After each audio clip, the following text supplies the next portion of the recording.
Bonjour à toutes et à tous et bienvenue. J'espère que vous allez bien. Aujourd'hui, je vais répondre à l'une des très grandes questions qui se posent concernant l'intelligence artificielle, que tout un chacun, évidemment, s'est déjà posé concernant l'IA. Évidemment, cette question est liée au fait que est-ce que l'IA va-t-elle remplacer votre travail? Est-ce que l'IA va-t-elle vous remplacer? Donc, avant de répondre à cette question, j'aimerais déjà vous dire que je vous donne, en tout cas, les éléments que je m'apprête à vous donner sont basés sur mon expérience, sur ce que je vois sur le terrain et en ma qualité, évidemment, d'expert ou de quelqu'un qui travaille, en tout cas, dans le déploiement et la création de systèmes d'intelligence artificielle.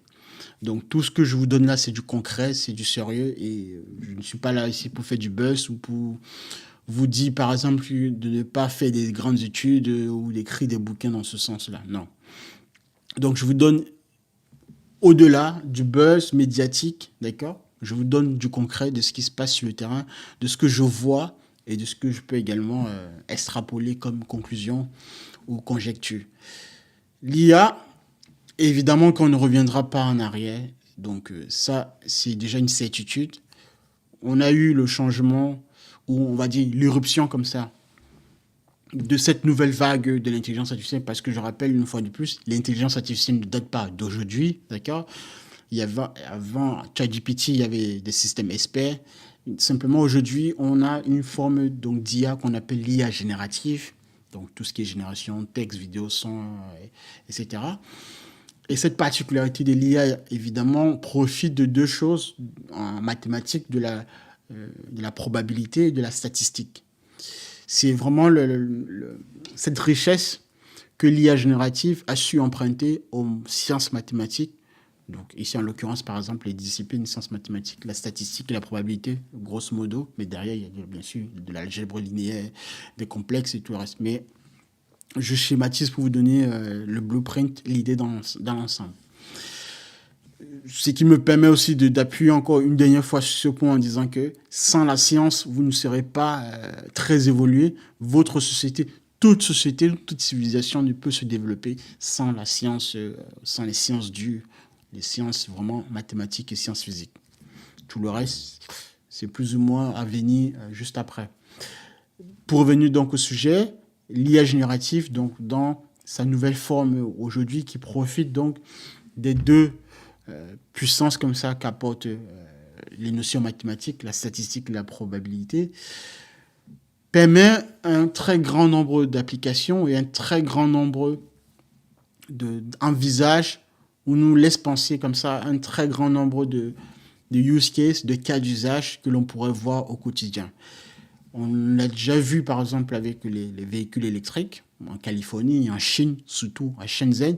On parle souvent, bon, je pense que c'est parce qu'on est en Occident, mais intéressez-vous là aujourd'hui à tout ce qui se passe en Chine concernant les solutions d'intelligence artificielle, même pas que uniquement sur la partie IA, mais sur la partie technologique de manière générale. Parce que je pense que les Chinois, malgré tout ce qu'on peut dire, et là, sur un certain nombre de choses sur la Chine, de manière générale, je pense que la Chine a beaucoup de cartes en main qu'elle ne dévoile pas du fait de mettre tout cela dans une stratégie bien sûr, de bataille contre les États-Unis ou contre le monde occidental.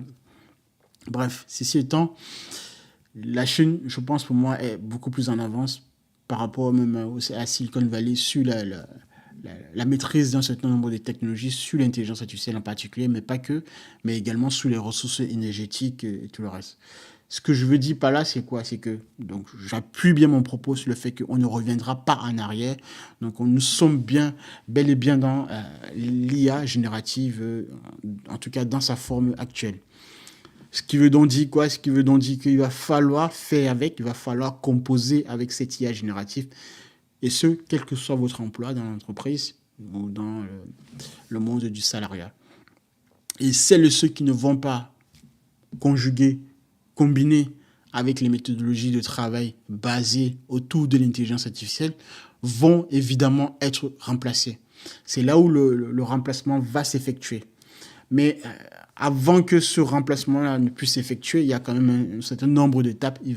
Ça ne va pas se faire comme ça du jour au lendemain, parce que l'humain, vous savez, un travail ou un salarié, ce n'est pas qu'une tâche isolée dans son périmètre de travail. C'est un ensemble de connexions avec d'autres salariés, d'autres connexions également même avec l'entreprise. Donc, s'il faut représenter un salarié, ce n'est pas juste quelqu'un qui appuie sur un bouton ou sur un ensemble de boutons pour exécuter une tâche en particulier ou bien plusieurs tâches isolées. Ce sont des tâches qui s'imbriquent.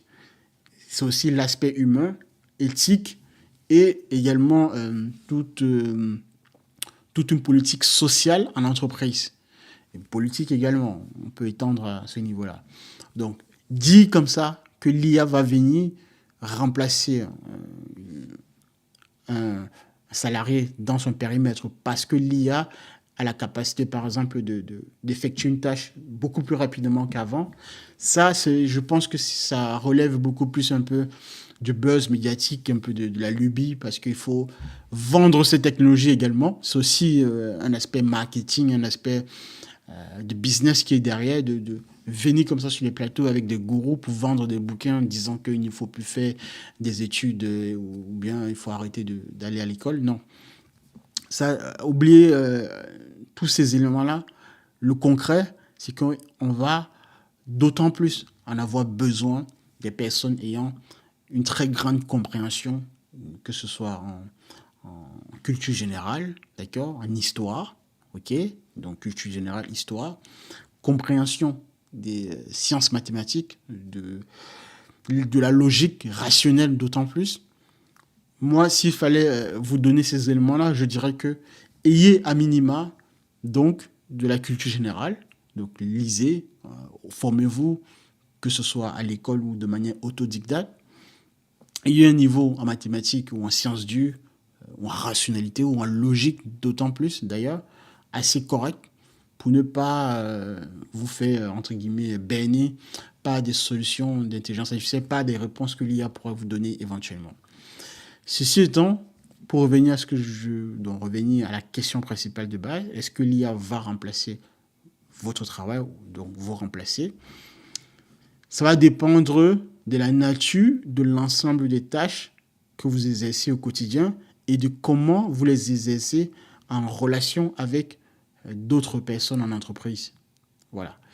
Si vous avez moins d'interactions en entreprise pour réaliser une tâche donnée, vous êtes d'autant plus en danger parce que, évidemment, l'IA pourra venir comme ça, donc, n'ayant pas de relation avec d'autres personnes pour exécuter vos tâches, l'IA peut donc, en fonction de la maturité des solutions d'intelligence artificielle, si vous êtes dans des domaines très, très informatisés, l'IA peut rapidement et d'autant plus vous disrupter et donc vous remplacer dans ce cas précis-là.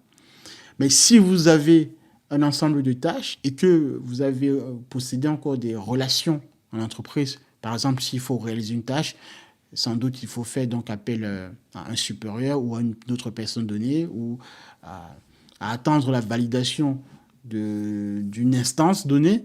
Ça, c'est des choses qui freinent le remplacement de la tâche par l'intelligence artificielle. Alors, ce n'est pas d'autant plus meilleur, simplement c'est une question de latence, une question de temps. Et dans ce temps-là, dans tous les cas, l'intelligence artificielle viendra et il vous conviendra de vous adapter à la méthodologie de travail avec l'intelligence artificielle.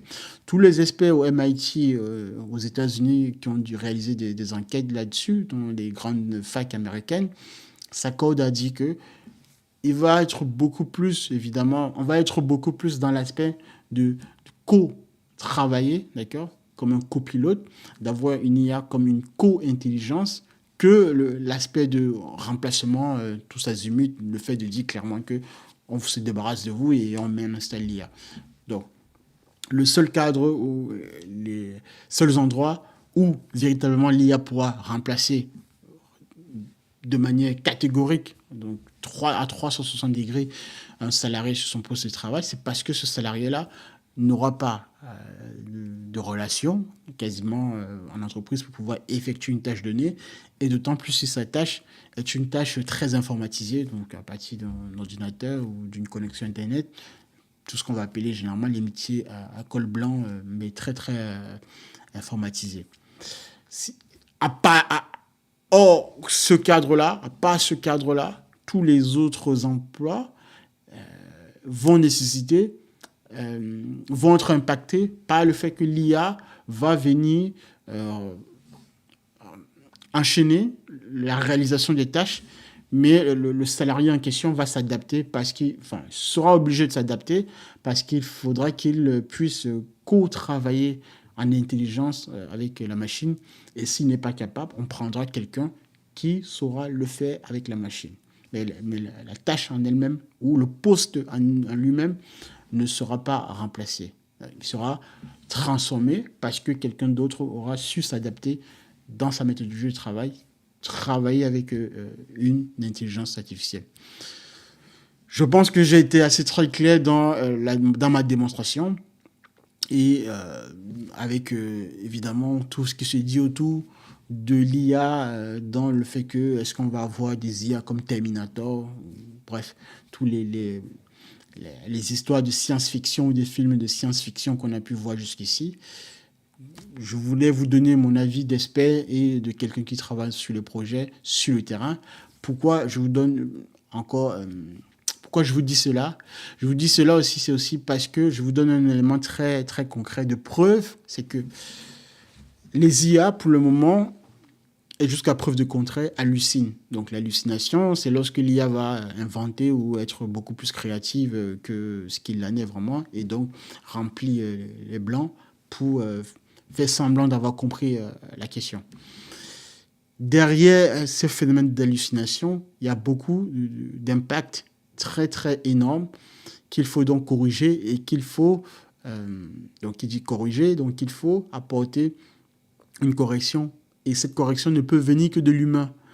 Si vous rajoutez encore d'autres IA, vous rajoutez encore d'autres hallucinations. Donc ça n'arrange pas la chose, ça n'arrange pas le problème. On revient dans un problème circulaire, on revient à la même question du départ. Donc il faut donc l'aspect humain, l'impact humain pour pouvoir réparer le contexte en question. Et réparer cela nécessite quelqu'un qui a la connaissance, par exemple un ingénieur machine learning ou un expert IA.